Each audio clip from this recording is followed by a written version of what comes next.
Garrantzia handia du, zen hizkuntza normalizazioaren adierazle bada, ez?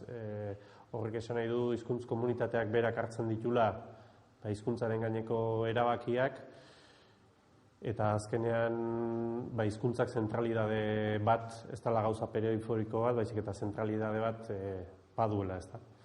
Eta horren maila bateko edo besteko adibideak dira, ikastolak izan zian bere garaian, herri batean autozentratzeko, komunidade autozentratzeko alegin antolatu bat izan zen, eta euskara elkarteek ere azken urte hauetan izan dute hori, ez da. Eta horren zentru hori eukitzeak nik uste indarra handia ematen diola.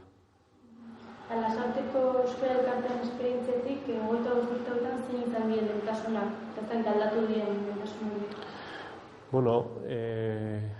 Urte gehientsuenetan behintzat, lehentasunak izan dira alde batetik komunikabideak, herri komunikabideetan alegin handi bat egin da, eta hor sortu dira herri aldizkarik toki askotan, eta irrati eta telebistak gutxiagotan, ez da.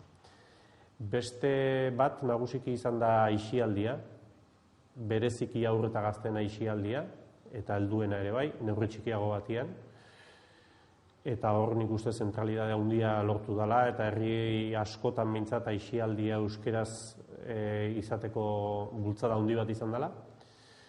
Eta gero daude, igual beste maila batean, eta ez dira berdinak denetan, baina kulturaren esparrua izan da, kultura sortu eta eskaintzeko lanildo hori ere toki askotan gauzatu da. Eta gero beste maila batean, herriko gainontzeko elkartetan eragin, eta batzutan merkataritza eta lan munduan, eta horrelakoetan ere ondu dialegin ezain handi batzuk, baina nik uste horiek azpimarratuko nituzela.